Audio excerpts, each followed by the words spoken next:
Bismillahir Rahmanir Rahim, alhamdulillahi wahdah, wassalatu wassalamu ala man la nabiyya ba'dah.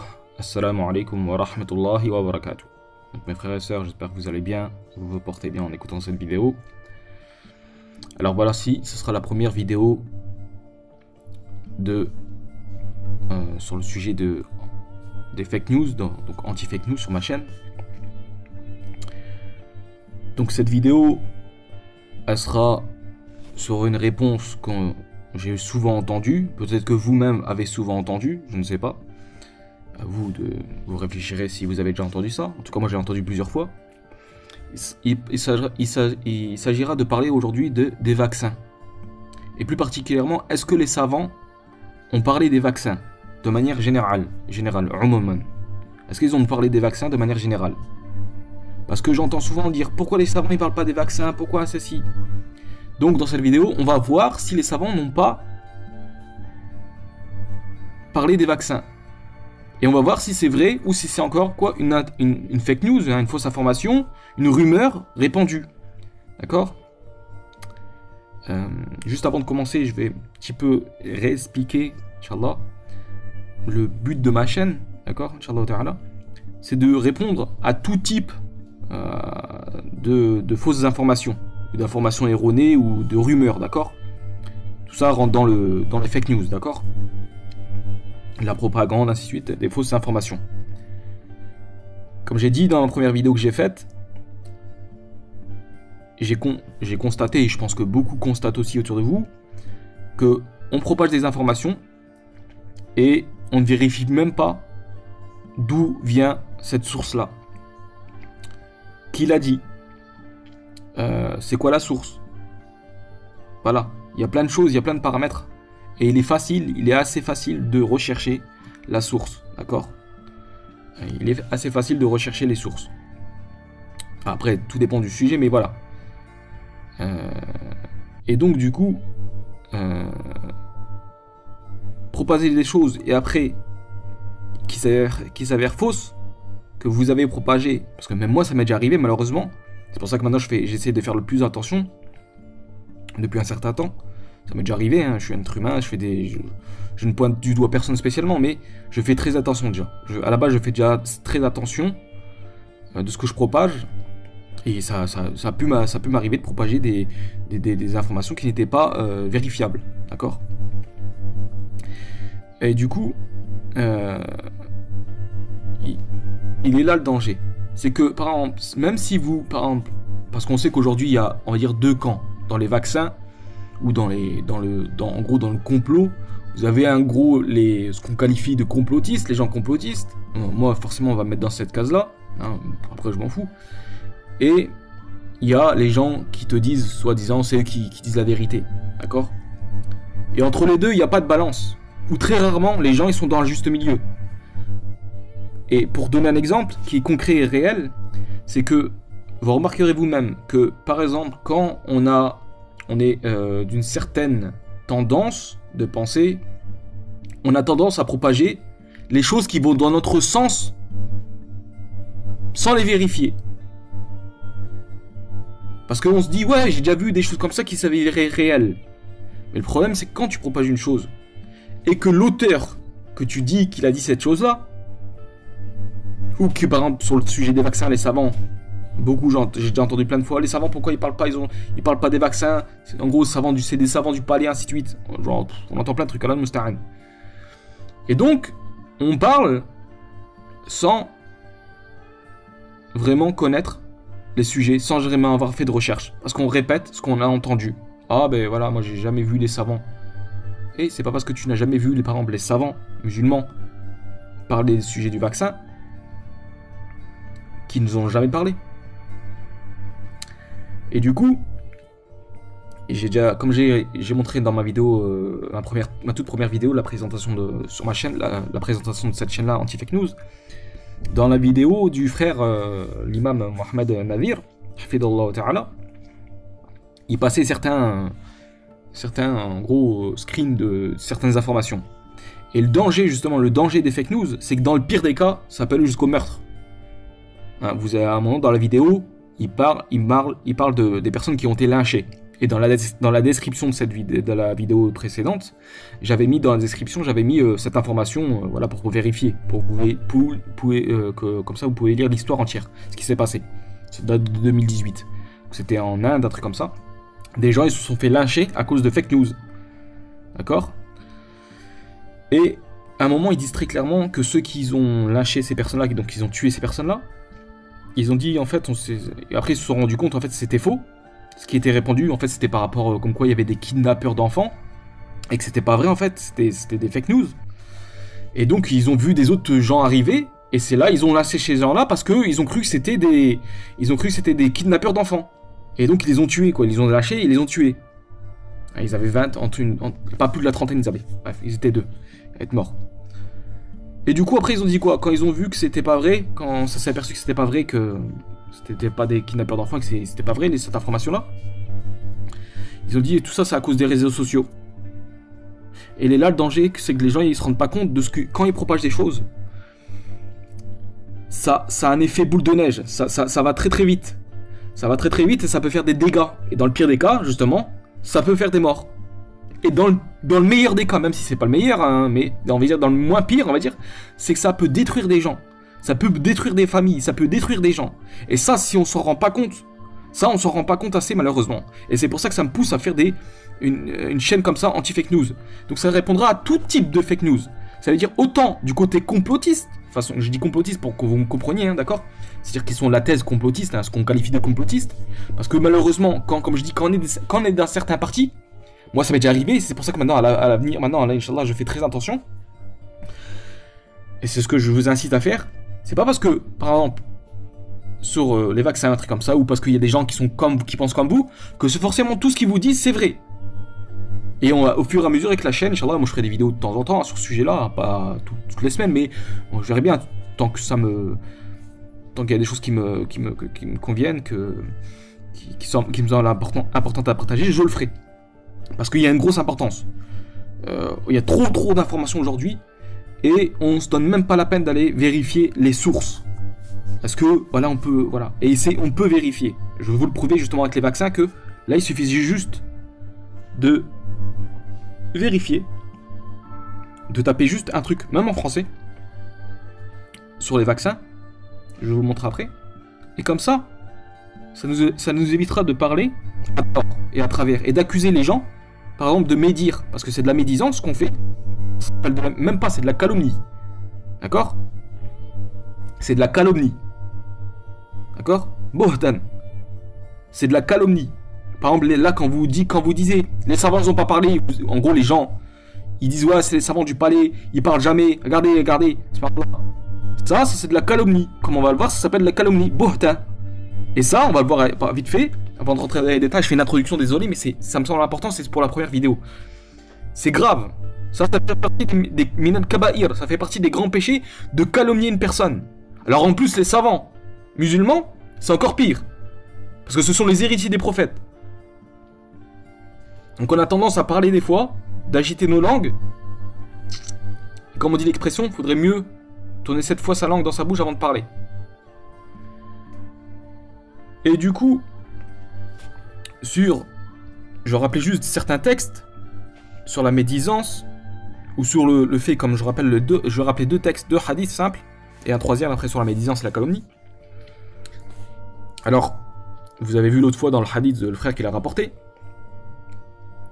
Donc, je rappelle le hadith. An Abi Hurayrata radiyallahu anhu, qala Rasulullah sallallahu alayhi wa sallam, kafa bil mar'a kadhiban an yuhaddithu bi kulli ma sami'a. Rawahu Muslim fi sahihi. D'après Abu Hurayrata radiyallahu anhu, le prophète sallallahu alayhi wa sallam a dit: il suffit à la personne comme mensonge de transmettre tout ce qu'elle entend.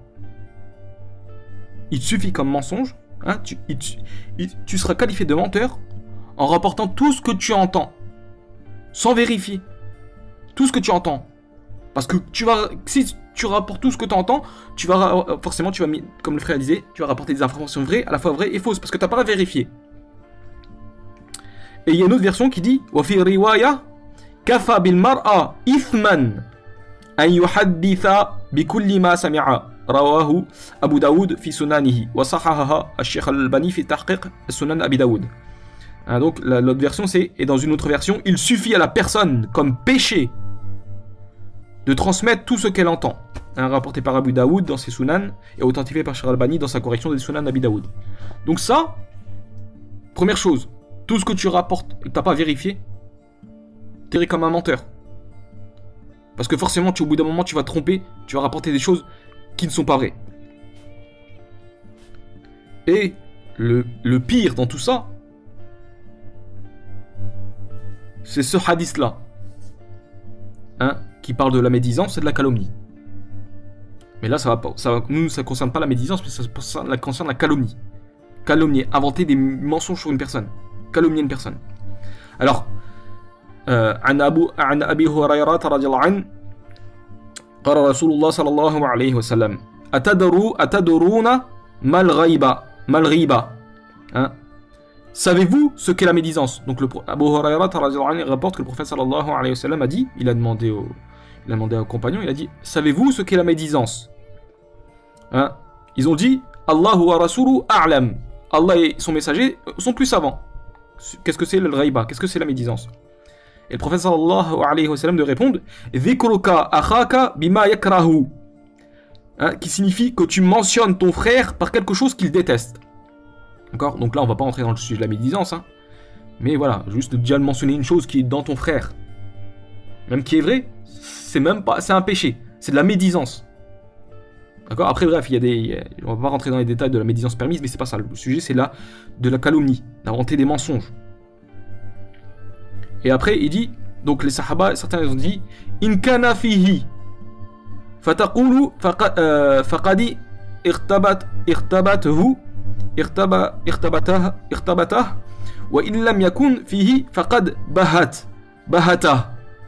Hein? Donc, après, donc il a dit, voici ceci, en gros, excusez-moi, en gros, on a dit, et si ce qui se trouve en mon frère, en lui, est vrai. Donc, Qila, afara'ayta in kana fi akhi ma aqul. Vois-tu, si je dis ce qui se trouve en mon frère. Hein? Donc, oui, c'est ça. Vois-tu? Donc un compagnon il a dit, en gros, le prophète sallallahu alayhi wa sallam, vois-tu si ce que je dis à propos de mon frère est vrai? Et le prophète sallallahu alayhi wa sallam de répondre, in kana fihi ma taqul faqadi irtabatah. Hein? Si ce que tu as dit est vrai à propos de ton frère, si ce que tu as dit à propos de ton frère, si ce que tu as dit est vrai à propos de ton frère, tu auras commis sa médisance. Même ça, c'est de la médisance, subhanallah. C'est un péché, subhanallah. De mentionner ton frère par des choses qu'il déteste. Mais là, c'est pas notre sujet. Wa in lam yakun fihi faqad bahata. Wa in lam yakun fihi faqad bahata. Et si ce n'est pas vrai, ce que tu dis sur ton frère, c'est pas vrai, tu auras commis sa calomnie. Tu auras calomnié, tu auras médité, tu auras calomnié une personne, tu auras menti. C'est de la calomnie. Inventer des mensonges. C'est ça la calomnie. Et là, c'est là que ça concerne ça. Par rapport là au sujet là, l'ulama. On dit les savants, ils n'ont pas parlé des vaccins. On les insulte de tous les dons. On leur reproche toutes choses. Ils n'ont pas parlé. Et c'est pas vrai. On va le voir, c'est pas vrai. Les savants, ils ont parlé en détail des vaccins. De manière générale. De manière générale, ils ont parlé des vaccins. C'est quoi le problème? C'est que nous, on cherche pas. Alors que je vais vous montrer vite fait. Il suffit juste de taper quelque chose sur internet, en quelques clics, vous avez la réponse. Sur Google. Et donc, pour finir, avant de commencer, donc cette chaîne-là, elle sera sur divers sujets. À la fois pour répondre à certains qui sont, en gros, du côté complotiste. C'est juste pour comprendre, c'est le mot, je m'en fous du mot, mais c'est pour comprendre. Parce que certains, on accuse les gens de complot. Et justement, dans ces gens-là, il y en a, ils inventent des choses où ils propagent des choses. Soit ils inventent des choses et qu'après c'est transmis, soit les gens ils vérifient pas et ça s'avère faux. Et ça c'est très grave parce que ça, il peut avoir des conséquences très néfastes.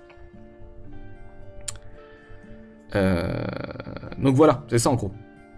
Et de l'autre, pareil, de l'autre côté, c'est la même chose. Je répondrai aussi à certains, Inch'Allah, qui disent oui, c'est complot ça. Parce que le problème, il est là. Les gens, il y a un juste milieu. Comme je l'ai dit, c'est pas parce que tu es de tel. Tu penses qu'il y a un complot, et que c'est une réalité. Certaines choses, il y a des complots, c'est avéré, d'accord? Comme par exemple, une chose qui était vraie, l'Irak, quand l'intervention, il disait qu'il y avait des armes chimiques. Ou des armes de destruction massive, je sais plus quoi, un truc comme ça, bref. C'était avant l'invasion de l'Irak. Et des gens disaient que c'était pas vrai. Et on disait que ces gens, c'était des complotistes. Et ça s'avérait vrai. Ils avaient raison. Donc en fait, il est là le problème, c'est qu'il y a pas de... Les gens, ils sont pas dans un juste milieu sur ces sujets-là. Tu as toujours un extrême, que ça soit du côté complotiste, façon de parler, comme du sujet, comme de l'autre qui disent qui soi-disant répondent aux complotistes. Il y a un juste milieu. C'est de vérifier. Ou d'attendre que les informations sortent. Et de pas propager à tout va, à tout bout de champ. Là, je dis ça pour les deux côtés. Parce qu'il s'avère que quand vous dites que les gens ils sont complotistes, bah, il s'avère qu'ils ont raison, parfois. Mais on va pas dire souvent, mais il s'avère qu'ils ont raison. Par exemple, sur le cas de l'Irak. Je prends un exemple concret. On criait au complot, que les gens ils disaient ça, que c'était un complot, c'était pas vrai, il n'y avait pas d'armes de destruction. On disait que ceux-là qui disaient ça, c'était des complotistes. Et ils avaient raison, ça s'avérait vrai. Et pareil, il y a des gens qui sont du côté complotiste.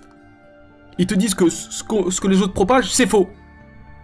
Et le problème, il est là. C'est que c'est eux-mêmes aussi, ils ont tort. Parce qu'ils vérifient pas les informations.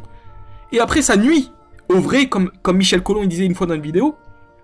Il disait le fait que, voilà, certains, en gros, je dis avec mes mots, hein, ils exagèrent. Ça nuit aux vrais lanceurs d'alerte. Il est là le problème, c'est que ça nuit aux vrais lanceurs d'alerte. Ça nuit. Et ça discrédite, ça ridiculise les vrais lanceurs d'alerte. Et il est là le problème. C'est que les gens ne se rendent pas compte de tout partager comme ça, tout va, sans vérifier. Ça nuit. Et donc forcément, les gens qui sont, entre guillemets, complotistes, entre guillemets, on les prend plus au sérieux. Parce que les gens, ils font tout et n'importe quoi. Ils propagent tout et n'importe quoi. Parce que il a entendu telle personne, qu'il a confiance, forcément. Ouais, mais attends, il dit pas n'importe quoi, regarde. Attends, c'est quand même un médecin, c'est quand même ça. Et il vérifiait pas la source de celui qui l'a transmis. Et ça, c'est un danger. C'est un danger. Donc, voilà. Inch'Allah ta'ala, là, je pense qu'on peut commencer. Désolé pour cette longue introduction. Mais c'était la première vidéo pour exprimer mon but à travers toutes ces chaînes-là, d'accord? Cette chaîne-là. Et comme je dis, des fois, je mettrai juste des vidéos aussi. Je mettrai juste des vidéos qui répondent à certains fausses informations. D'accord? Certaines manipulations. Et que vous le verrez, des vidéos, voilà, c'est très grave d'accuser des gens. Et même de calomnier un non-musulman, c'est pas permis. Calomnier un non-musulman comme ça, d'inventer des mensonges, c'est pas permis. Tu peux pas mentir sur une personne. La calomnie. Bohtan, tu peux pas faire le bohta. Tu peux pas faire la calomnie, c'est par là. Donc voilà, faisons attention à ce qu'on transmet. Soyons minutieux. Comme nos frères, l'imam Mohamed Nadir, il l'a rappelé, nous sommes la communauté du hadith, nous sommes la communauté de la chaîne de transmission. Justement, si on a des hadiths avec des chaînes de transmission, c'est qu'il y a une raison.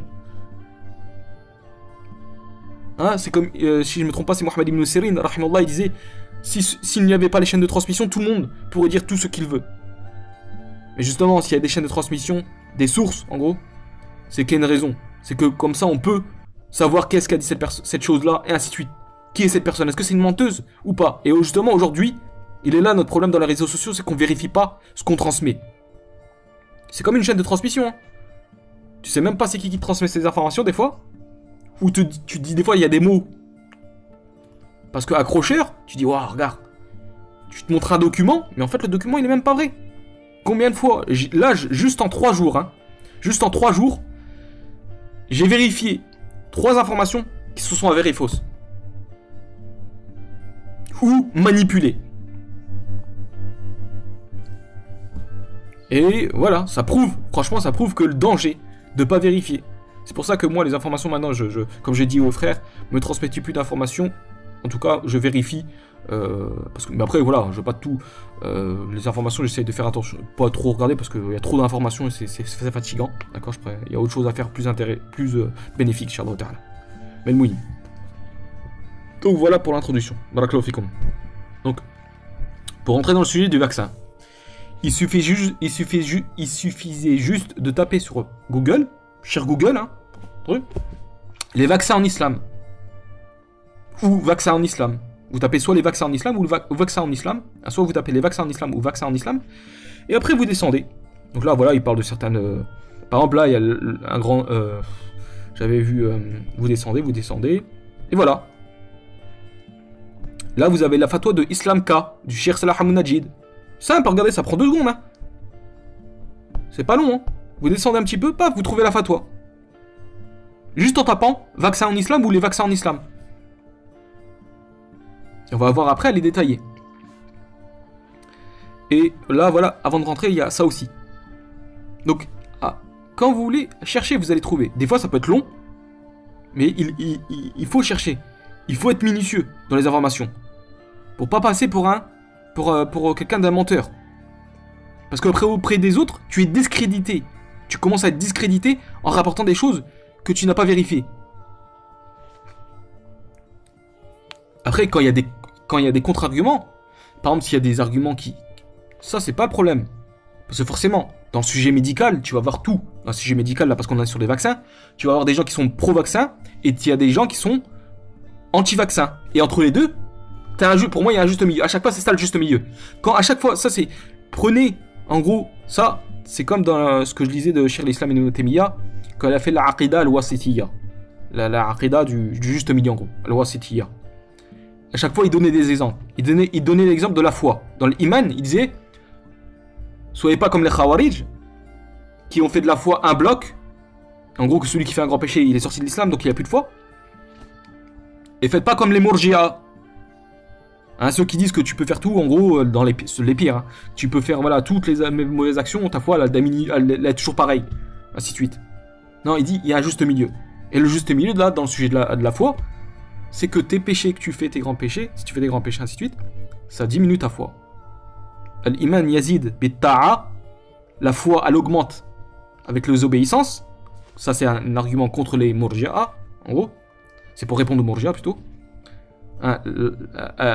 Al-Iman yazid bit-ta'a, la foi, elle augmente avec les bonnes actions, les obéissances. Wa yanqus bil-ma'siyah, et elle diminue avec... non, plutôt, la première. Al-Iman yazid bit-ta'a. Donc... Ça, c'est une réponse aussi Khawarij, hein, qu'ils ont fait de la foi un seul bloc. Et elle diminue avec les péchés. Donc ça, c'est pour répondre au côté de Murji'a. D'accord? Mouim. C'est pour vous dire que, à chaque fois, essayez de viser le juste milieu. Et là, dans le sujet des vaccins, c'est la même chose. C'est la même chose. Il y a les pro-vaccins et les anti-vaccins. Les pros, ils abusent. Et les anti-vaccins, ils abusent aussi. Même si des fois les anti-vaccins ils ont raison sur certains points, mais des fois ils vont trop loin. Moi je parle vraiment de ceux qui vont trop loin dans les extrêmes, dans les deux, d'accord? Il y a toujours un juste milieu, et c'est là qu'il faut viser à chaque fois. Quand vous avez un sujet, prenez cette base, à chaque fois qu'il y a un sujet, il y a un juste milieu. D'une certaine manière à adopter. Pour beaucoup de sujets, hein, d'accord? Je ne veux pas dire à chaque fois tous les sujets, mais sur beaucoup de sujets, il y a un juste milieu sur la question. Donc quand il y a des contre-thèses, c'est pas ça veut pas dire que c'est faux ce que vous propagez, non.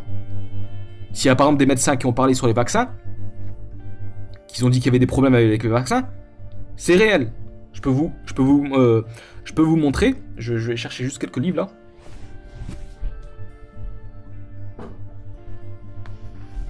D'accord? Ça c'est un exemple, d'accord? Il y a des spécialistes, des gens de grande renommée qui ont parlé sur les vaccins. Là, je vous présente. En fait, ça, c'est des petits épîtres, d'accord? C'est un petit livret. Il y a une centaine de pages. Hein. Très, très bien documenté. Il y a 7 petits livres. D'accord? Ça s'appelle Introduction générale à la médecine des vaccins. D'accord? Ça, c'est le premier livre. D'accord? Et c'est du docteur Michel de Excusez-moi. C'est du docteur Michel de Lorgéril. Désolé si je me prononce pas bien. Et je vais vous dire c'est qui cette personne. Alors Michel de Lorgéril est médecin, expert international en épidémiologie. Donc c'est un expert international en épidémiologie et physiologie.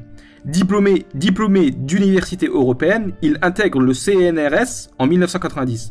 son parcours scientifique et médical en fait l'un des meilleurs spécialistes en méthodologie des sciences, en particulier pour évaluer la recherche médicale. Il est l'auteur de nombreux ouvrages sur la santé destinés au grand public. Et donc, là c'est pareil, il y a le deuxième, et en tout il y en a 7, moi j'en ai que 3 pour l'instant. D'accord? Ça c'est analyse scientifique de la toxicité des vaccins. Et lui, il répond scientifiquement, il y a un juste milieu. Il alerte les gens, comme, en gros, il dit aux gens, voilà, les pro-vaccins, est-ce que vraiment, en gros, pour vous dire, est-ce que vraiment c'est... Il n'y a aucun risque? D'accord? Ainsi de suite. Et voilà, il sensibilise les gens, il y a des risques. Il y a des risques, c'est clair et net. Donc ça, c'est le deuxième. Et le troisième, c'est pareil. Hein, c'est les vaccins pour les nourrissons. Puis après, bref, il y en a 7 en tout. D'accord? Et c'est des petits livrets. Et ça, voilà, c'est un expert. C'est un médecin expert dans ce domaine. Il est expert en épidémiologie, hein, épidémiologie et en physiologie, ainsi de suite, d'accord?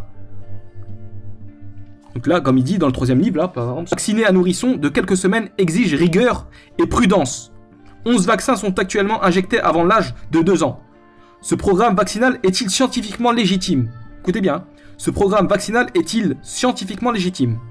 Le rapport bénéfice-risque a-t-il été bien évalué? Où trouver une information fiable?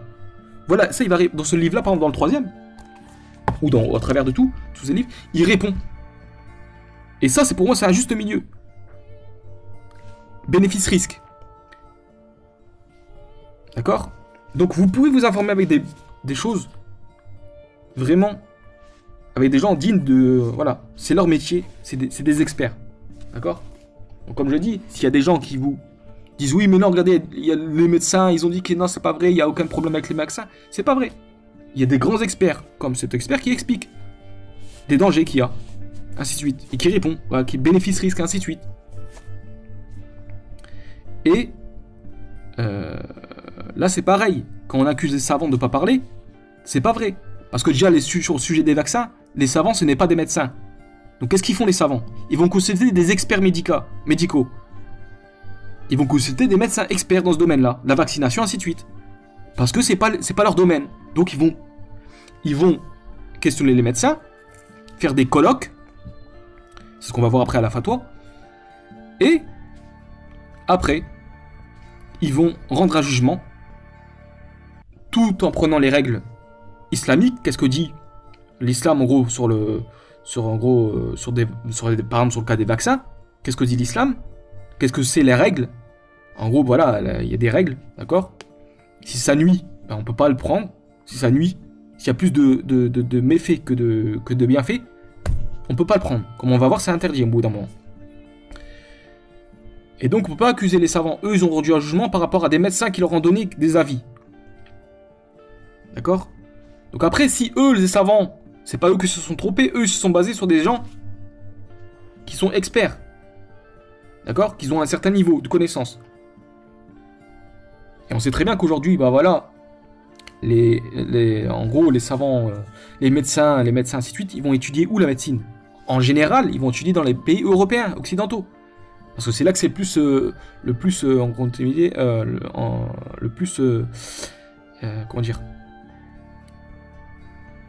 bien étudié, on va dire. C'est le mieux étudié, c'est dans les pays occidentaux, la médecine, ainsi de suite, d'accord? Donc forcément, les gens qui vont dans les pays, qui sont des pays musulmans ou africains, ainsi de suite, ils vont étudier en Amérique, en Europe, en France, en Angleterre, dans des grosses universités répandues. Et on sait très bien, bon après voilà, ça c'est une réalité, hein, que ce soit les maths, ça c'est pareil, c'est des recherches à faire. Hein.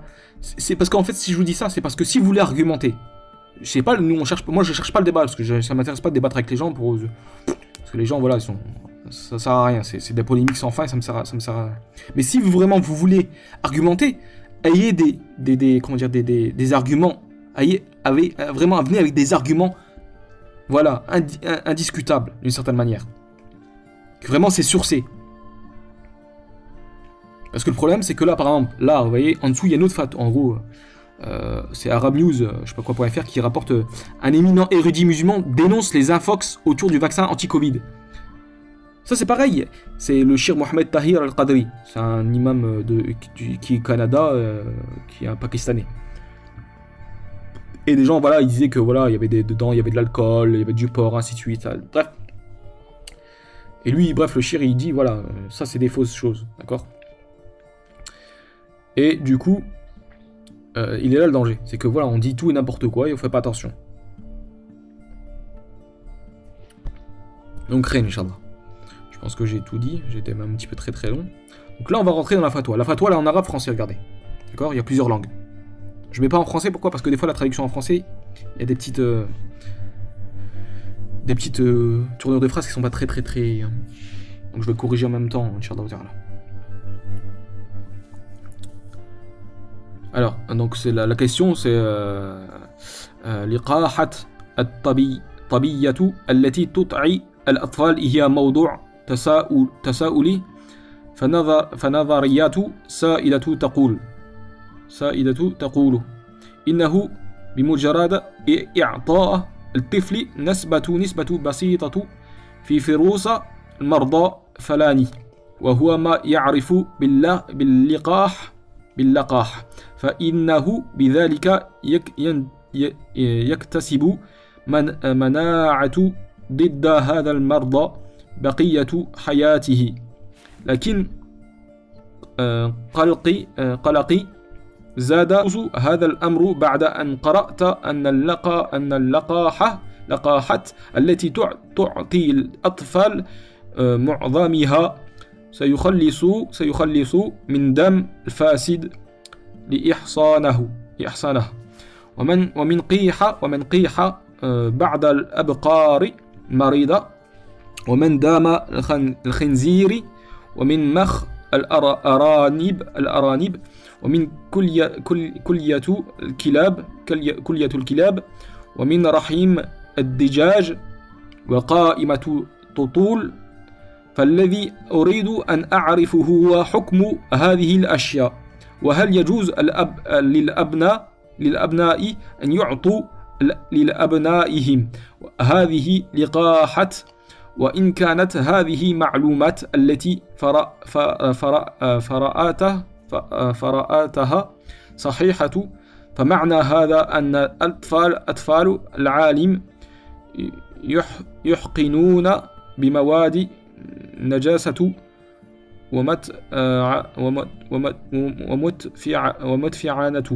ومدفعنته لم يقول النبي صلى الله عليه وسلم لم يجعل الله دواء أمتي في دائها فما العمل إذن. Donc ma question porte sur les vaccins destinés aux enfants. La théorie dominante est que le simple fait de donner à un enfant une faible dose de virus responsable de l'infection X, ce qu'on appelle injection, l'immunise contre la dite infection pour le reste de sa vie. Mon inquiétude augmente après que j'ai lu que la plupart des injections données aux enfants sont extraites de sang vicié tiré de chevaux, de sécrétions de vaches malades, du sang porcin, du porc, du cerveau de lapin et des reins de chien, de l'utérus de la poule, et la liste est longue. Ce que je voudrais savoir, c'est le jugement de ces choses. Est-il permis aux pères de faire administrer ces injections à leurs fils? Si les informations que j'ai lues sont exactes, cela signifie que les enfants du monde reçoivent des injections contenant des matières impures, voire nauséabondes. Le prophète sallallahu alayhi wa sallam n'a-t-il pas dit « Allah n'a pas placé dans la maladie, frappant ma communauté, des éléments pouvant leur servir de remède » Lam yaj'al Allahu dawa'a ummati fi da'iha. Allah n'a pas placé dans un remède pour cette communauté, dans quelque chose qui va être en gros néfaste. Da'iha, d'accord, qui va être néfaste. Alors que faire alors? Allah n'a pas placé, Allah n'a pas placé dans les maladies frappant ma communauté des éléments pouvant leur servir de remède. Bon voilà, Allah il a descendu une chose. Allah yaj'al Allahu dawa'a ummati fi da'iha. D'accord? Donc là c'est la question, la réponse. Je ne veux pas lire en arabe spécialement. Je vais parler plus vite, d'accord? Vous voyez à l'écran, bref. Donc la réponse du Cheikh Salah al-Majid. Louange à Allah, alhamdulillah. Premièrement, l'injection, appelée aussi immunisation et vaccination, fait que le corps qui la reçoit produit des anticorps qui ont pour fonction de générer une résistance aux maladies. En principe, il ne provoque pas de maladie chez celui qui les reçoit. Les effets secondaires qui résultent de leur prise sont incomparables avec les avantages attendus, avec la permission d'Allah. Donc là, lui il répond comme ça, et après il détaille. D'accord? Wafi Mawsu'atu al-Arabiyya al-Alamiyya. D'accord? Attention, je précise, je lis la fatwa, ça ne veut pas dire que je suis d'accord avec tout ce qui est dit. J'ai mon point de vue sur les vaccins, d'accord? Je ne suis pas spécialement anti-vaccin, mais il y a des vaccins, les vaccins qu'on se fournit aujourd'hui, en plus le Covid, hein, il y a des effets néfastes. Et ça va prendre dans la balance. Et on sait très bien qu'il y a des... les lobbies pharmaceutiques, ils ont des intérêts. Et en plus, ceux qui nous accusent d'être complotistes, il y a juste à chercher en 2 secondes. Est-ce que sincèrement, vous pourrez faire confiance à des gens qui ont manipulé des données, qui ont répandu des fausses informations parmi les lobbies pharmaceutiques? D'accord? Je peux rappeler en 2 secondes. Je vais rappeler en 2 secondes, ça j'avais oublié. Mais ça, c'est une question qui est à prendre en compte. Attendez. Est-ce que vous ferez confiance? Donc ça, c'est pour répondre aux gens qui disent, mais non, c'est sûr, regardez, les lobbies pharmaceutiques font des études très... D'accord? Je vous rappelle le docteur Louis Fouché, qui était passé sur CNews, et ce que j'ai fait, c'est pas que je l'ai juste écouté, j'ai été chercher l'information. Il avait dit que Pfizer avait reçu des amendes pour, en gros, fausses informations. D'accord? Pour avoir manipulé des informations. Ils ont reçu une amende de plus de 2,3 milliards de dollars pour fausses informations. Pour données frauduleuses. Donc Pfizer. Après ce que j'ai fait moi, j'ai été chercher les autres. Il y a Pfizer. J'ai vu qu'il y avait AstraZeneca. Johnson & Johnson. Hein? Regardez, par exemple. Et tout ça c'est vérifiable sur Google. Et c'est des sites, par exemple, hein, AstraZeneca écope d'une amende de 520 millions d'euros aux États-Unis. Ça date de 2010. Cet article-là, il date de 2010 et c'est Le Monde.fr. Le Monde. Donc un jour comme ça, prenez et je parle à ceux qui sont par exemple contre les vaccins d'une certaine manière ou sur d'autres sujets. Essayez de prendre à chaque fois des informations qui sont officielles. Comme ça, les autres pourront pas vous répondre. Et ça sera un argument contre eux. Qui vous disent, mais qui est-ce qui en a parlé? Quel média? Justement, par exemple là, Le Monde. L'article il date de 2010. AstraZeneca écope d'une amende de 520 millions d'euros aux États-Unis. AstraZeneca. Maintenant, Libération. Ça date de 2005. 60 millions d'euros d'amende au groupe pharmaceutique AstraZeneca. Encore eux. D'accord? 2005-2010. Johnson & Johnson. Ça pareil, ça date de, je crois, ça date de 2010 ou je sais plus, je sais plus, bref. Hein. Johnson & Johnson écope d'une amende de 8 milliards de dollars aux États-Unis. D'accord? Donc ça, c'est vérifiable. Donc moi, j'ai écouté la vidéo qui est censurée, qui est plus sur YouTube, si je me le sens bien. Je l'ai trouvée sur Odyssée. Là, vous savez, la fameuse vidéo du professeur Louis Fouché. Qui dit, oui, voilà, qui parle justement de Pfizer. D'ailleurs, j'ai pas... Je crois que j'avais enregistré, mais bref, Pfizer, ils ont écouté, c'est facilement vérifiable, et c'est officiel. D'accord? De plus de 2,3 milliards de dollars. Donc tout c'est là, Pfizer, AstraZeneca, Johnson & Johnson, des gens qui ont menti sur leurs données, qu'ils ont manipulé, ainsi de suite, qu'ils ont fait des données frauduleuses. Comment on peut...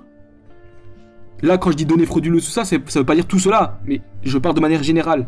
Ça groupe, certains ont fait des données frauduleuses, certains ont menti, ils ont pas signalé certaines choses, et ainsi de suite. Donc je parle de manière générale.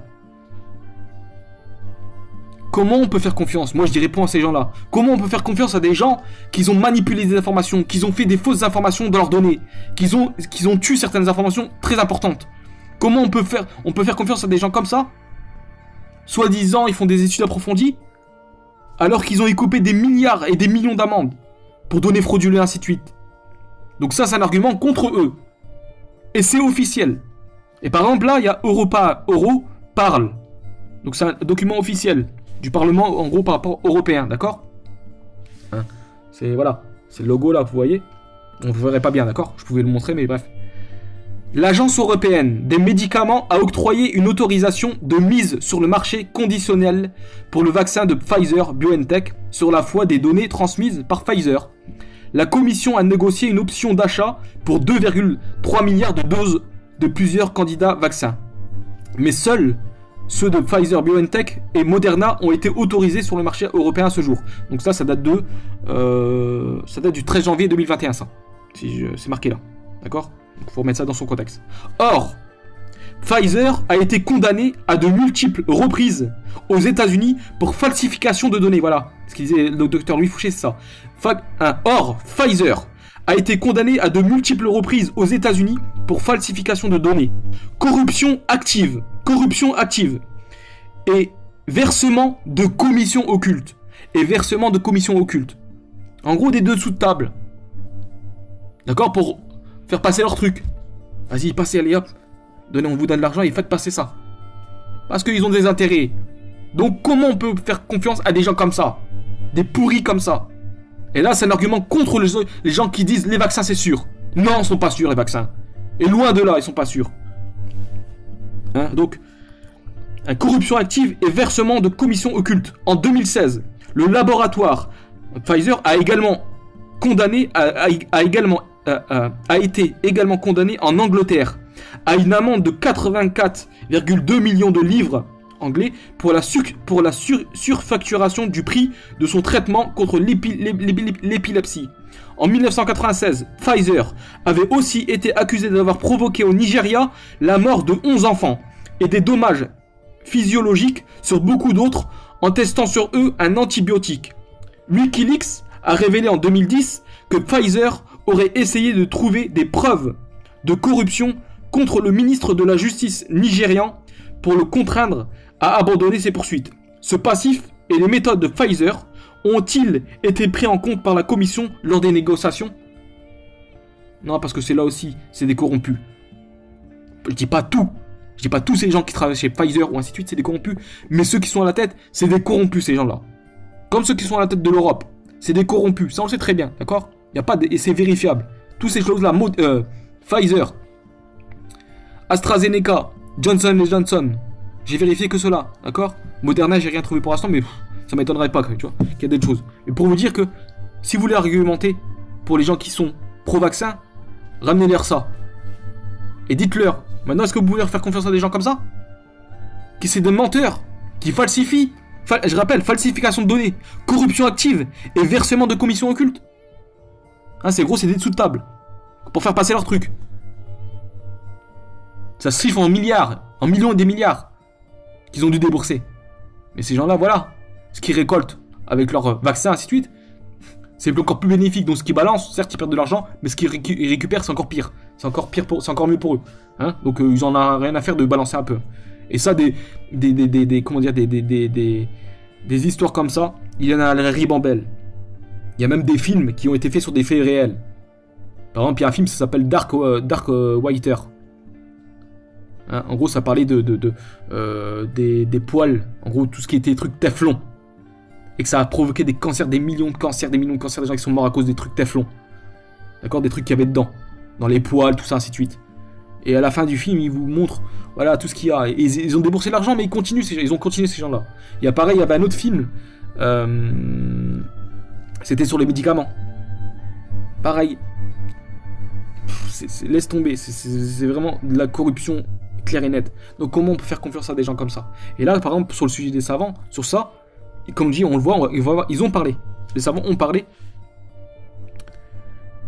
Mais vu que c'est les médecins du monde, même les médecins, et ça c'est clair, il y a des vidéos qui sont officielles. On a vu les vidéos, ça c'est pas des choses inventées. Il y a un moment, il montre une vidéo dans laquelle il y a un médecin, il est questionné sur les vaccins. C'est une vidéo aux États-Unis. Et quand il montre ce qu'il y a dedans, et il savait même pas. Parce qu'en fait, c'est marqué, par exemple, tel truc sur le médicament. Mais voilà, il faut vraiment rechercher pour savoir c'est quoi, qu'est-ce que c'est dedans vraiment. Et quand ils montrent que c'est vraiment, je sais plus, je crois qu'il y a du aluminium ou je sais plus ce qu'il y a, bref, exactement. Les médecins, ils sont choqués. Même les médecins, ils savent même pas ce qu'il y a vraiment dedans. Donc voilà, c'est juste pour terminer. Comment on peut faire confiance? Je réponds à ceux qui sont pro-vaccin et la pro-Covid. Je ne sais même pas des vaccins, c'est des trucs ARN, mais oui. Comment on peut faire confiance à des gens comme Pfizer, Johnson & Johnson, AstraZeneca, qui ont reçu des millions d'amendes, voire des milliards d'amendes, pour corruption de données, falsification de données, et, en gros, des dessous de table, commission occulte. Comment on peut faire confiance à des gens comme ça? Comment vous pouvez me dire, comment vous osez dire à des gens qui se font attention, qui ont peur, et ce qui est tout à fait normal, comment vous osez leur dire, c'est des complotistes? C'est vous les complotistes en fait. C'est vous qui complotez contre la nation. C'est vous qui complotez contre les peuples. Mais on vous répondra. Est-ce que je dis aux frères et aux sœurs, à tout le monde, quand vous voulez répondre, répondez avec des trucs officiels. Comme ça, ils n'ont pas d'arguments. Ils n'ont pas d'arguments. Et soyez minutieux. Soyez minutieux dans vos démarches, dans vos recherches. Parce que Wallah, ce sera très bénéfique. Parce que si vous propagez tout et n'importe quoi, ça va te faire l'effet inverse. Et c'est ce qui se passe, c'est qu'on discrédite. Mais le mouim, pour revenir à la fatwa, d'accord?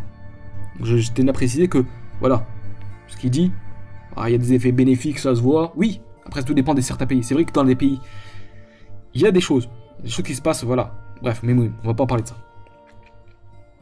Alors, donc selon l'encyclopédie arabe universelle, au film Mawsu'atu al-Arabiyya al-Alamiyatu,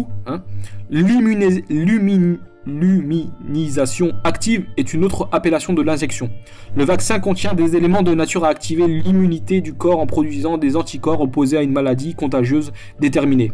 Ces anticorps protègent la personne en cas d'infection par l'agent qui provoque la maladie. L'injection contient une matière assez forte pour déclencher la sécrétion des anticorps, mais elle n'est pas suffisamment forte pour causer effectivement la maladie.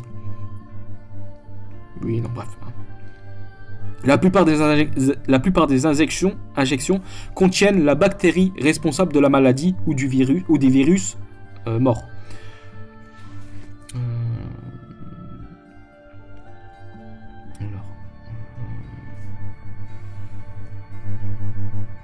J'en étais où, excusez-moi. D'autres injections contiennent des microbes vivants mais trop faibles pour pouvoir provoquer une maladie. Ces injections sont connues sous l'appellation d'anatoxines. Ils sont obtenus à partir de poisons sécrétés par des agents pathogènes. Les poisons sont traités chimiquement pour les rendre aptes à immuniser sans provoquer une maladie. Après voilà.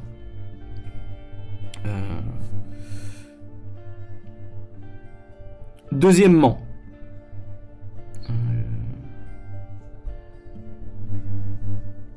j'essaie de suivre en arabe pour pas me tromper. Donc, deuxièmement, le jugement à formuler à propos de la vaccination dépend des matières utilisées dans la confection des vaccins et des effets qui résultent de leur administration. Donc ça, c'est les mêmes médecins dans le Mawsu'at al-Arabiyya al-Alamiyya qui disent ceci. C'est l'encyclopédie arabe universelle par rapport à la médecine. Deuxièmement, le jugement, après qu'ils ont parlé de manière générale, là ils disent le jugement à formuler à propos de la vaccination dépend des matières utilisées dans la confection des vaccins et des effets qui résultent de leur administration. Les matières se répartissent comme suit. D'accord ?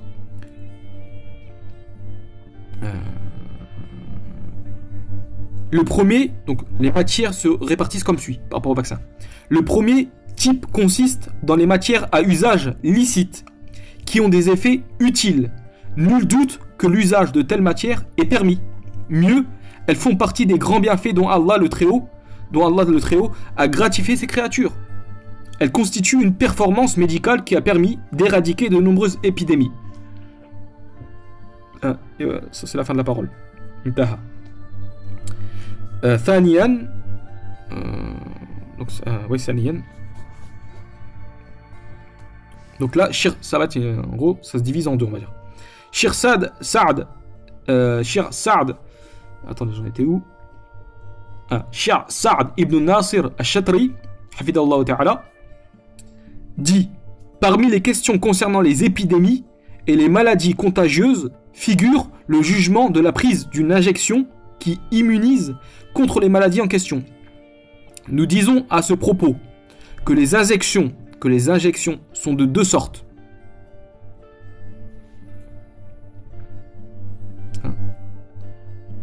فنقول اللقاح الذي يعطي على نوعين. Donc, nous disons à ce propos que les injections sont de deux sortes. Je répète: ومن مسائل متعلقة بالأوابئات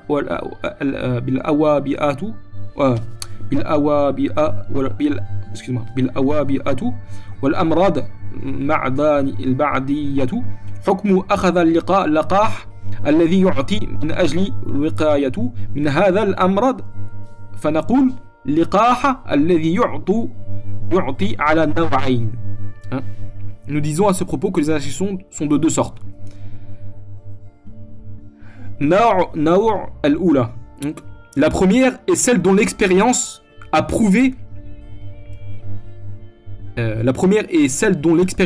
qu'elle protège contre une maladie déterminée avec la permission d'Allah.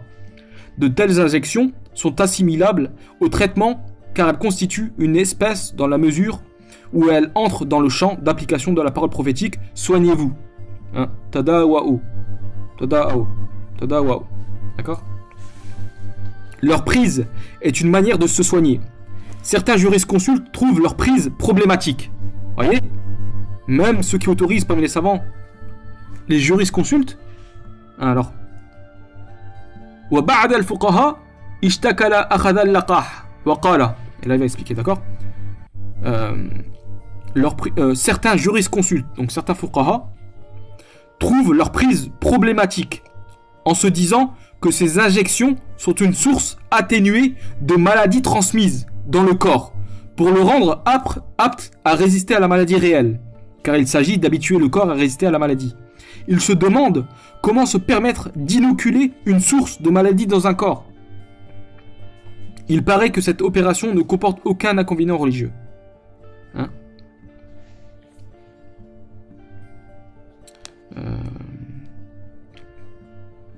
Donc là il répond à ceux qui interdisent. Certains ils voient des problèmes à Mouchkila à cette chose là de mettre dans le corps des virus. Il dit certains fuqaha disent comment on peut inoculer un virus à une personne, subhanallah. D'accord? Pour le guérir. Donc vous voyez, même les fuqaha ils ont parlé de ça. Certains ils voient un problème avec ça. En gros ils vont pas l'autoriser d'une certaine manière, ils voient un problème avec ça. Alors, et après donc là, Shir Shatri il va répondre. Il paraît que cette opération ne comporte aucun inconvénient. Je vais essayer de trouver en arabe.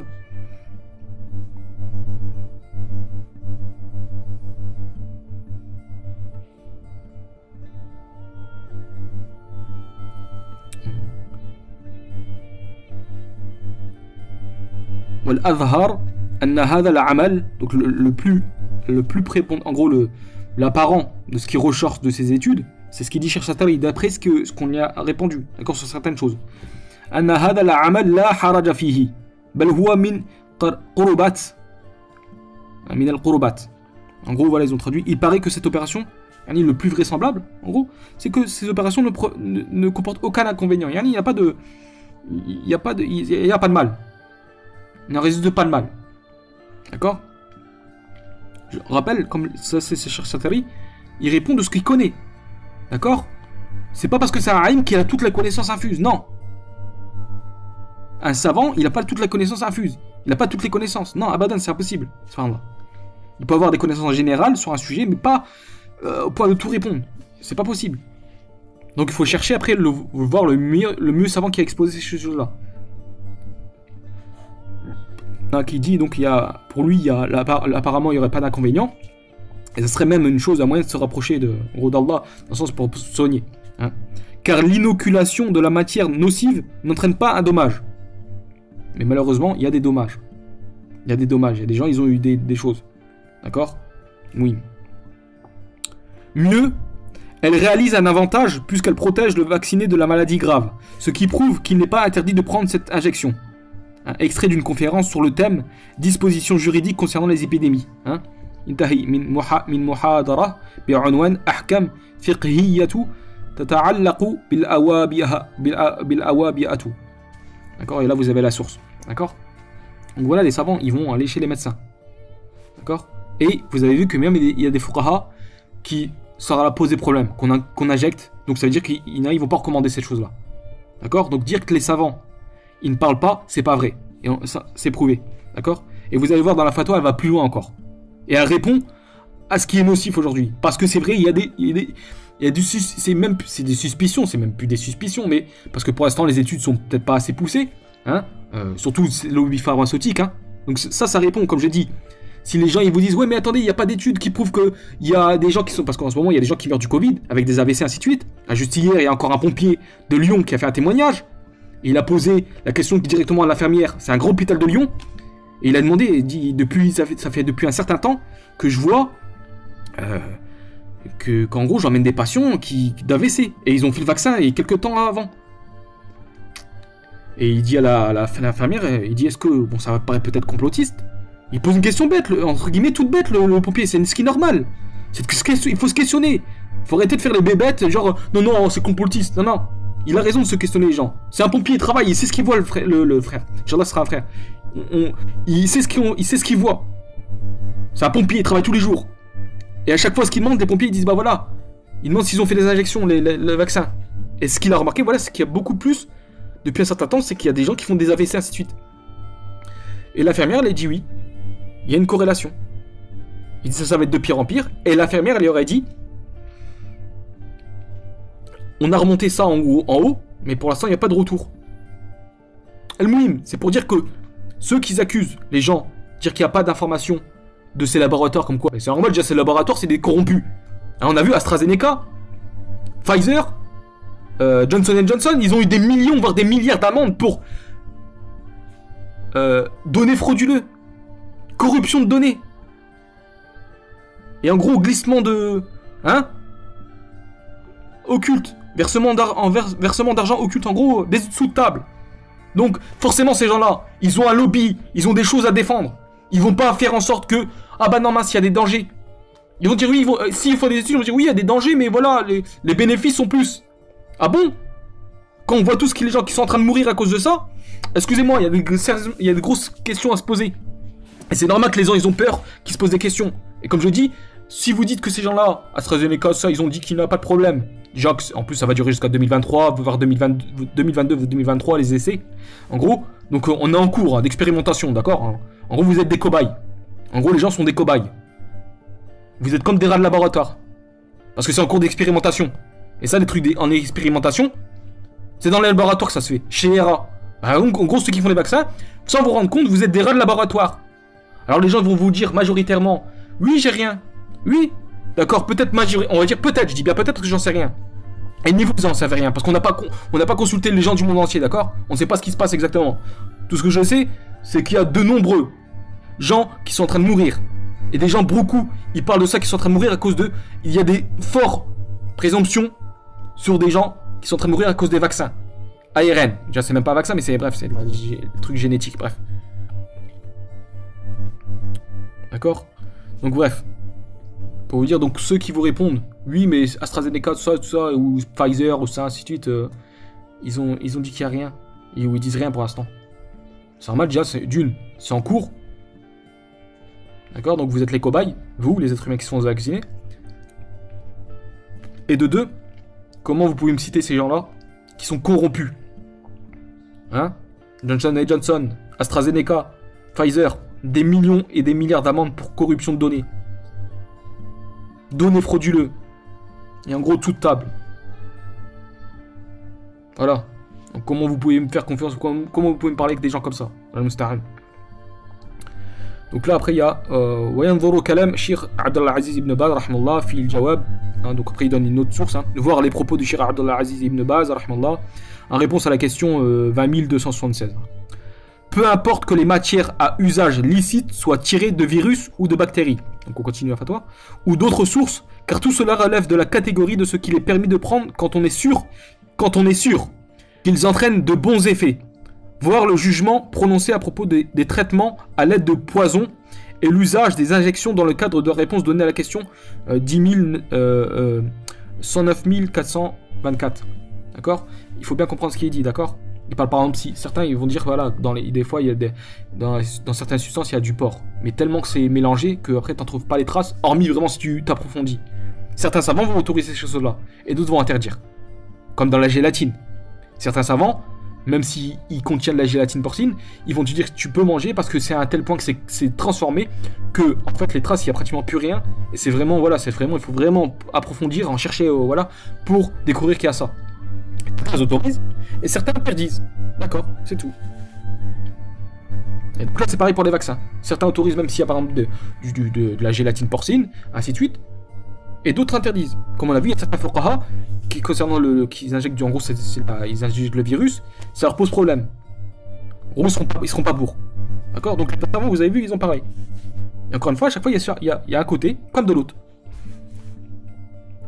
Alors, voilà. Donc le deuxième type, qismu thani, hein, le deuxième type consiste dans les matières à usage licite qui provoquent plus de préjudice pour le corps qu'elles ne lui profitent ou ne lui profitent pas du tout.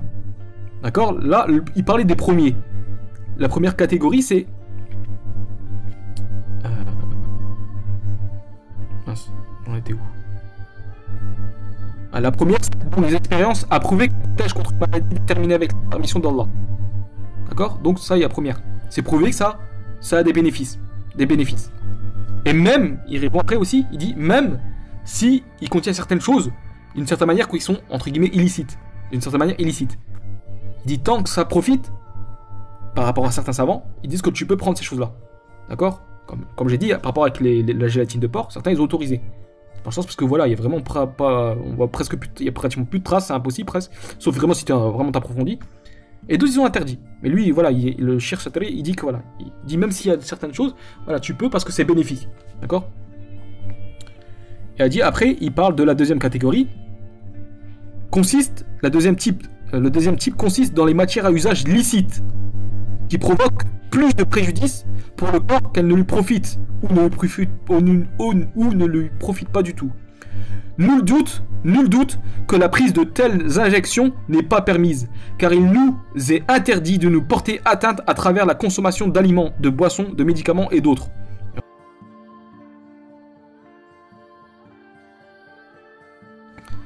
ما كان منها مواد مباحة الاستعمال ولكنها تسبب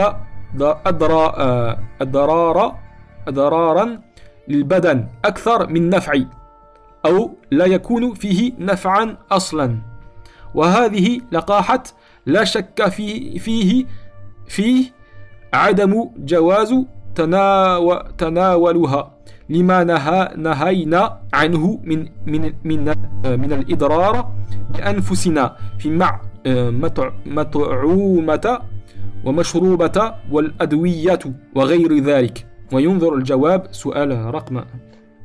D'accord, hein? Donc dans ce cas-là, lui il dit, là, le shir, même si c'est licite, mais par contre ça apporte plus de préjudice que de bénéfices, ou même si ça apporte carrément pas de bénéfices, dans ce cas-là c'est interdit.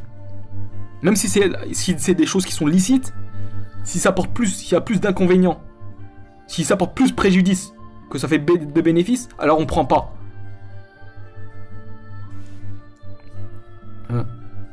Car il nous est interdit de nous porter atteinte à travers la consommation d'aliments, de boissons, de médicaments et d'autres. Le troisième type, le troisième type consiste dans les matières à usage interdit ou de nature impure, mais traitées chimiquement ou mélangées avec d'autres matières de sorte à changer leur nom et de les transformer en matières à usage licite. Ce traitement s'appelle dilution. Il produit des effets utiles.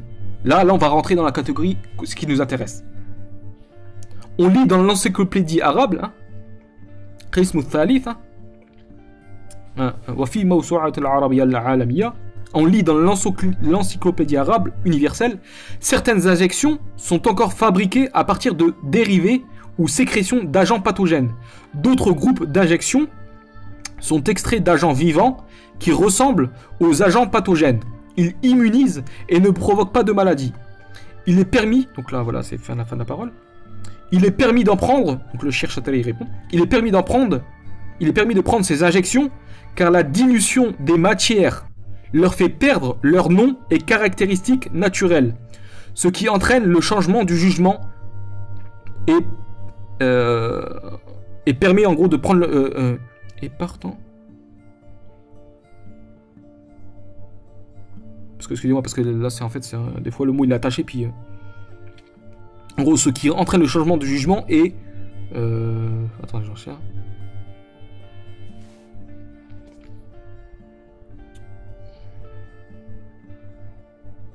Bref.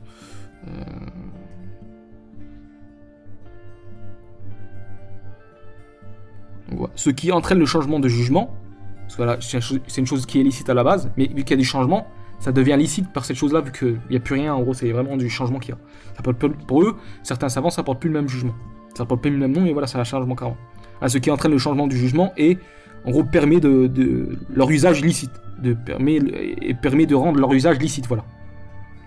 Donc là, il va dire, Cheikh al-Islam ibn Taymiyyah, rahmallah, a dit, quant à la fumée qui se dégage d'un objet impur, son statut relève d'un principe selon lequel tout objet impur et repoussant qui se transforme devient bon, comme les autres bons objets.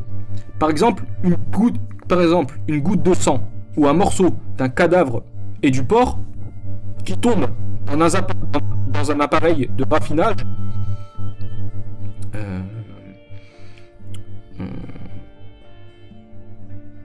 alors, pareil.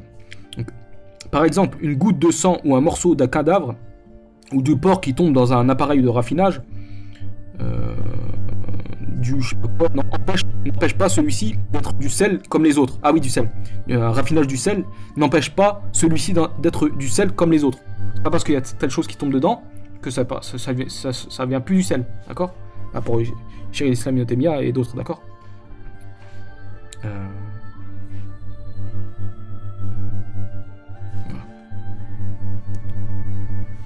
Il y a deux avis sur la question chez les ulama.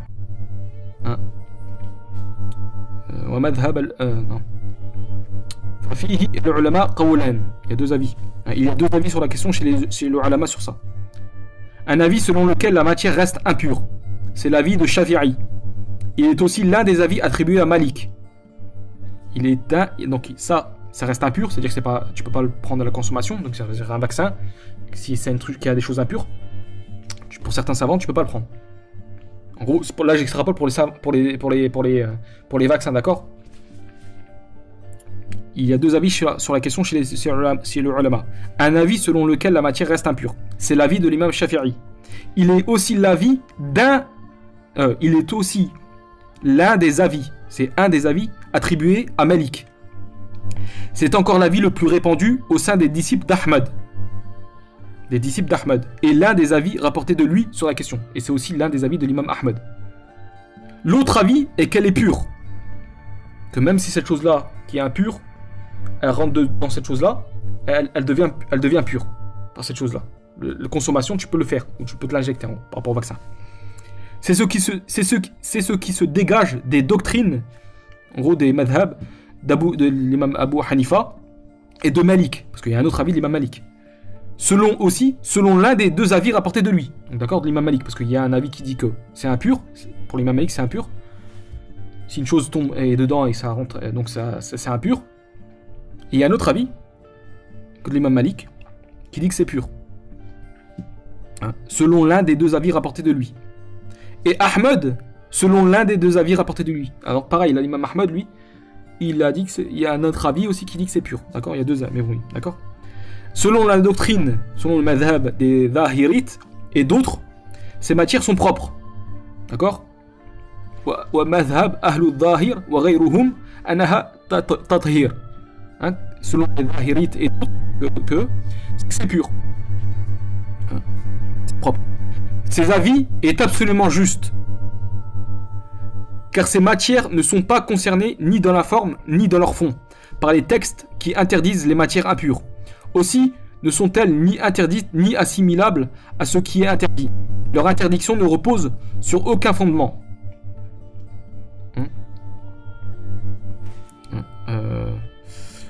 Aussi, ce ne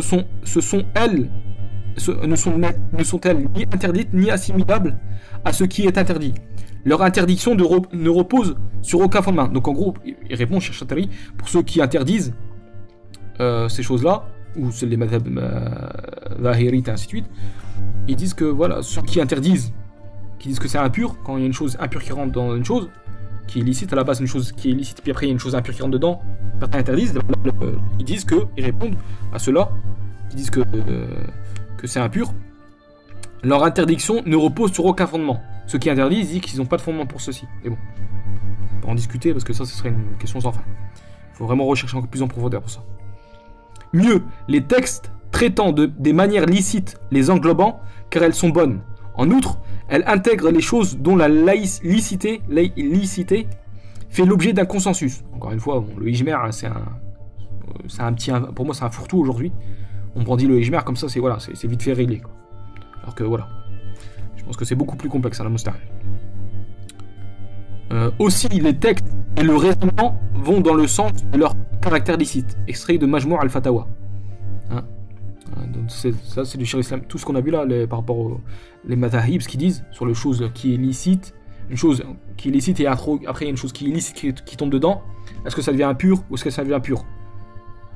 La plupart ils vont dire qu'avec la transformation ça devient impur. D'accord? Mais il y a le madhab hanafite et d'autres, et ainsi de suite, comme l'imam Malik, un des avis de l'imam Malik et un des avis de l'imam Ahmed, et les zahirites et d'autres qu'eux ont dit que c'était pur. D'accord?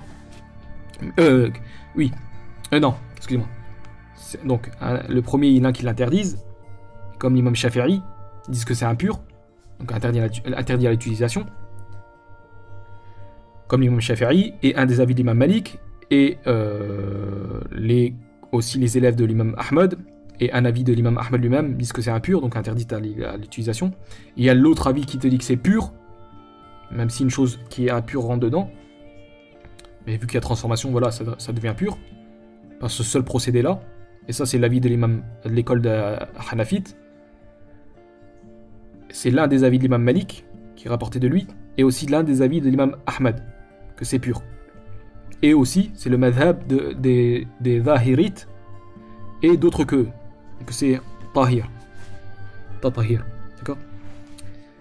Al-Qismu al-Rabi', c'est là que c'est important. Le quatrième type consiste dans les matières nocives et interdites aux effets douteux. Al-Qismu al-Rabi' ma kana minha mawada darratu ou muharramatu ولا يجوز بأثارها ولا يجزم بأثارها ولا يجزم بأثارها. C'est pas très clair. Hein? La quatrième consiste dans les matières nocives et interdites aux effets douteux.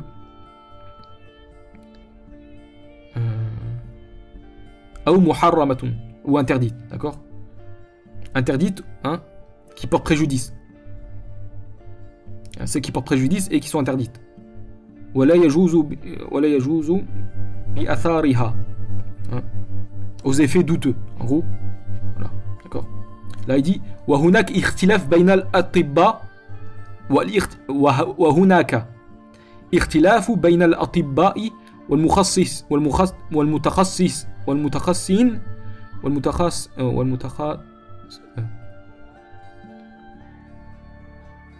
والمختصين في نفعها وفائدتها. Donc là, il y a divergence de vue au sujet de leur utilité au sein des médecins, en gros les spécialistes. والمختصين, d'accord? Et là il dit, hein, et donc les médecins là, ils divergent, les médecins, les spécialistes, ils divergent quand c'est une chose qui est nocif et interdite aux effets douteux. Là il parle de le quatrième type consiste dans les matières nocives, hein, qui portent préjudice et qui sont interdites et qui ont des effets douteux. Et il est interdit, là, Cheikh Chatri, il va dire pour lui qu'il est interdit d'utiliser ces choses-là. Hein, comme il dit, il y a divergence de vues au sujet de leur utilité. Binaf'iha wa fa'idatuha. Naf'iha, que ça porte bénéfice, et leur bienfait, en gros, c'est sûr, d'accord? Il y a divergence de point de vue au sujet de leur utilité, de leur bénéfice, au sein des médecins spécialistes. Et là, le shir, il répond وهذه لقاحة لا يجوز تناولها لما فيه احتمال تعريض نفسي للهلاك والأمراض. Là, c'est même pas Cheikh Chatri, excusez-moi, c'est Cheikh Saad Hamounadji, excusez-moi. Donc là, je répète, le quatrième type, ça nous intéresse par rapport à ce qui se passe là. Par rapport au vaccin, un truc ARN, d'accord? Le quatrième type consiste dans les matières nocives et interdites aux effets douteux. Il y a divergence de vues au sujet de leur utilité, de leurs bénéfices au sein des médecins spécialistes. Et là, le Cheikh Saad Hamounadji dit « Il n'est pas permis d'utiliser ces injections à cause des risques et maladies auxquelles elles exposent leurs utilisateurs. » Là, yajouz. C'est haram, il est interdit d'utiliser ces choses-là s'ils sont douteuses. Et si ça, il n'y a pas de bénéfice. Et si ça produit des mauvaises choses. Et là, Cheikh Chatri, وقال الشيخ سعد بن نصر الشطري حفظه الله تعالى ومن مسائل متعلقة بالأوابئة والأمراض المعدية حكم أخذ اللقاح الذي يعطي من أجل الوقاية من هذه الأمراض فنقول لقاح الذي يعطي على نوعين. Là, Cheikh Saad ibn Nasr al-Shatri, hafidhullah, qu'Allah le préserve, a dit: figure parmi les questions concernant les épidémies et les maladies contagieuses le jugement de la prise de l'injection administrée pour protéger une personne contre des maladies. Nous disons que ces injections sont de deux sortes. La première vient d'être mentionnée, d'accord, au-dessus, ce qu'on a vu tout au début. La seconde injection utilisée contre les maladies contagieuses appartient à celle dont l'efficacité n'est pas garantie. La seconde injection utilisée contre les maladies contagieuses appartient à celle dont l'efficacité n'est pas garantie parce que non confirmée par l'expérience. Parce que non confirmée par l'expérience.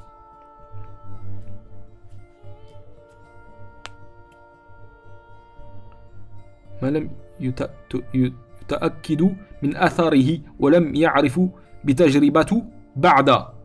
Subhanallah. Il en est de même de celle controversée.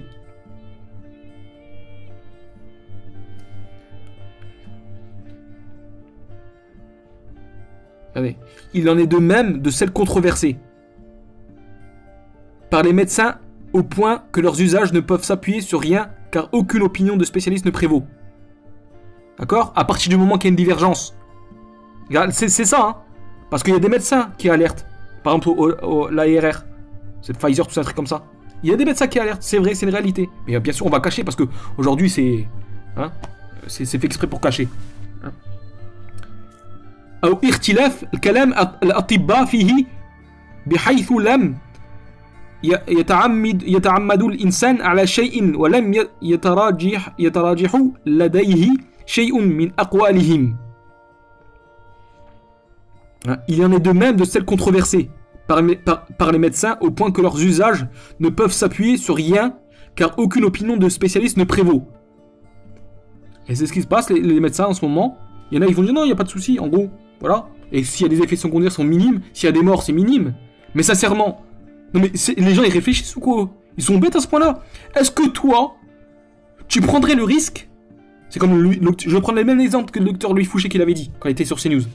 Est-ce que vous prendrez le risque de prendre un avion en sachant que le train d'atterrissage, il y a des risques quand il doit atterrir,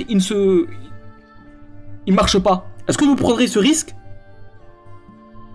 Donc si vous prenez ce risque, ça veut dire que vous prenez le risque de prendre l'avion et que vous savez qu'il y a un problème de train d'atterrissage et que c'est possible que vous mourrez, que l'avion il se crache quand il atterrit parce que il pourra pas les roues d'atterrissage ne pourront pas sortir. Donc il y a un risque que vous mourrez. Est-ce que vous prendrez l'avion? Et ben là, c'est la même chose. Vous savez qu'il y a des morts. Oui, c'est peut-être très peu. Par rapport, entre guillemets, peut-être très peu, mais bon. Il y en a quand même, hein, parce que il y a des gens sur Telegram, ils recensent tous des gens. Et j'ai un Telegram exprès qui recense plein de gens qui sont morts. À la suite, bah, qu'ils ont fait le vaccin, bizarrement. Hein. Et des gens de tout âge, hein. Il y en a que ça va de 70 ans, 80 ans, ça va de 50 ans, 60 ans, 40 ans, 30 ans, 20 ans. Ça va de tous les âges. Donc est-ce que vous prendrez un vaccin en sachant qu'il y a des risques que vous pouvez, dans le pire des cas, vous pouvez mourir? Ou dans le deuxième cas, qui est moins grave, mais qui reste quand même grave, qui a des effets secondaires très néfastes. Est-ce que vous prendrez ce risque-là? Mais franchement, il faut être débile pour prendre un risque comme ça. Il faut vraiment être débile pour prendre un risque comme ça. Se dire, bah écoute, moi c'est tout, hein. On verra bien ce qui m'arrive. Là, par musulman, vous savez, c'est interdit de nuire à sa santé, cependant. C'est interdit de nuire à sa santé. Et il le dit très bien, c'est clair. C'est interdit dans cet usage. Si ça devient néfaste, s'il y a plus de méfaits que de bienfaits, ou si les mêmes médecins, entre eux, ils sont pas d'accord, à un point on peut pas savoir qu'est-ce qui se dégage du plus, dans ce cas-là, il est interdit de les utiliser. Il en est de même de celles controversées par les médecins, au point que leurs usagers ne peuvent s'appuyer sur rien, car aucune opinion de spécialiste ne prévaut. Dans ce cas, un principe s'impose. فحينئذ الأصل منع من أخذه وعدم جوازه لأنه لم يتأكد من تأثره في وقاية من مرضى فنحن تأكدنا من أنه مضار وأنه يدخل على البدن شيئا من ضرار ولم نتأكد من أن له فائدة أعظم منه ومن ثم فإننا نمنع منه لأننا لا نستحجز لإقامة على أفعال إذا كان نفعه أكبر من ضرر فما لم نتأكد من ذلك فالأصل منعه إذا كان فعل نتأكد ونجزم بأنه مضار وأن ما يقابل هذه الضرر من الفائدة لم يثبت بعد فحينئذ يمنع منه انتهي من المحاضرة بعنوان أحكام فقهية تتعلق بالأوابئة. Je l'ai lu en arabe comme ça, c'est clair. Alors, dans ce cas, un principe s'impose. Interdire leur prise et le considérer comme illicite, étant donné qu'on n'est pas sûr de leur efficacité dans la protection contre la maladie concernée, alors que nous sommes sûrs qu'elles sont nocives, et qu'elles font mal au corps. Or, nous ne sommes pas sûrs que leurs avantages l'emportent sur leurs inconvénients. C'est pourquoi nous interdisons leur usage. Car c'est pourquoi dans ce cas-là, des choses qui sont illicites, qui sont introduites. Je rappelle vite fait le quatrième. Le quatrième type ça c'est le quatrième ce qui concerne. Le quatrième type consiste dans les matières nocives et interdites aux effets douteux. Et dont les savants divergent, les médecins divergent. Surtout comme on dit, s'il y a des bénéfices, risques, ainsi de suite, d'accord? Et comme ils disent donc, c'est pourquoi nous interdisons leur usage, car nous ne permettons pas d'autoriser un acte s'ils apportent plus de... car en gros, on va autoriser uniquement si ça apporte plus de bénéfices que de risques, comme ils disent. Hein.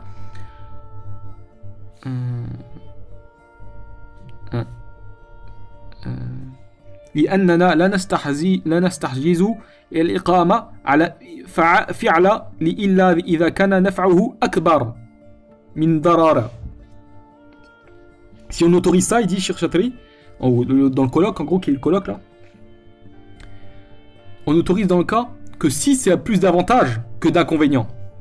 S'il y a plus d'avantages d'inconvénients, oui, là on autorise. Mais de manière générale, si on ne sait pas s'il y a plus d'inconvénients ou plus d'avantages, alors on interdit ces choses-là illicites, qui sont déjà illicites. D'accord?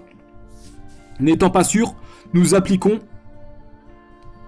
le principe de l'interdiction, quand nous sommes sûrs qu'un acte est nocif, et que cette nocivité n'est pas encore contrebalancée par un avantage confirmé. Dans ce cas-là, nous l'interdisons. Nous l'interdisons ces choses-là. Hein. Fin de la parole, extrait d'une conférence intitulée « Dispositions juridiques concernant les épidémies ». Hein, d'accord? Wallahu a'lam. Ça se termine comme ça. D'accord? Donc là, c'était pour répondre à une première fausse information qui est répandue. Les savants n'ont pas répondu à ces questions-là des vaccins. D'accord? La fatwa, elle date de 2011. D'accord? Cette question-là, elle date de 2011. Hein. Là, la fatwa. Alors peut-être que le colloque, il va dater d'avant encore. Ça date du 28 mars 2011. D'accord? Donc la question était posée, les savants ils ont répondu concernant les vaccins. Donc voilà, ça c'est la première vidéo que je fais. Et je pense qu'elle est complète, Inch'Allah ta'ala. Maintenant après, chacun, celui qui veut se faire vacciner, c'est leur problème. Moi je suis pas là pour dire ce qu'ils doivent faire les gens, je suis pas leur papa ni leur maman, je suis pas la police, et je m'en fous. Et voilà, c'est très clair. S'il y a des choses qui sont interdites dedans, ou on ne sait pas leur efficacité, comme c'est dit à la fin, parce qu'il n'y a pas entre les savants, entre les médecins, ils savent pas vraiment, il y a des divergents. Voilà. Dans ce cas-là, c'est interdit. Et si on argumente, oui, mais la plupart des lobbies pharmaceutiques, voilà, ils disent qu'il n'y a pas de problème, regardez, il y a des études. Bah moi, je vous réponds, comment vous pouvez faire confiance à des gens comme ça, qu'ils ont menti, qu'ils ont falsifié des données, hein, qu'ils ont inventé des faux données, et ainsi de suite, qu'ils ont fait des dessous de table. Comment vous pouvez les argumenter avec des gens comme ça qui sont des menteurs? Ça ne tient pas la route. Vous ne tenez pas la route. Je leur dis à ces gens-là, vous argumentez avec des gens qui sont des menteurs. Qui ont falsifié des données. Falsification de données. Corruption de données. Et des dessous de table. Ainsi de suite. Donc ça ne tient pas la route si vous argumentez avec les lobbies pharmaceutiques comme Pfizer, AstraZeneca, Johnson & Johnson et ainsi de suite. Et tous ceux qui ont reçu des amendes en millions hein, pour falsification de données. Corruption de données, ainsi de suite. Donc voilà. J'espère que ça sera clair. En tout cas, la vidéo, c'était vraiment particulièrement, c'était pour répondre aux gens qui disent oui, les savants, pourquoi ils parlent pas de ces vaccins, ainsi de suite. Ils ont parlé. Maintenant, ils vont pas parler à chaque fois qu'il y a un nouveau vaccin qui vient. Par exemple, la reine, s'ils ont pas parlé, parce que j'ai pas que ça spécialement recherché à chaque fois. Il y en a oui, certains médecins. Après, en Indonésie, par exemple, j'ai vu qu'ils avaient autorisé, mais c'est pas le même. C'est un vaccin de la Chine. C'est pas comme AstraZeneca. C'est pas l'ARN, si je me trompe pas, d'accord. Donc bref, oui. Donc ça, c'est les vaccins en soi, c'est l'objet de divergences, même entre savants.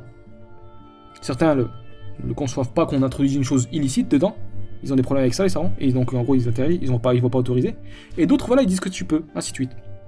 Et après, dans la dernière qu'on a vue, c'est que si c'est nocif, et que c'est des choses qui, voilà, qui sont, je répète, vite fait la dernière fois,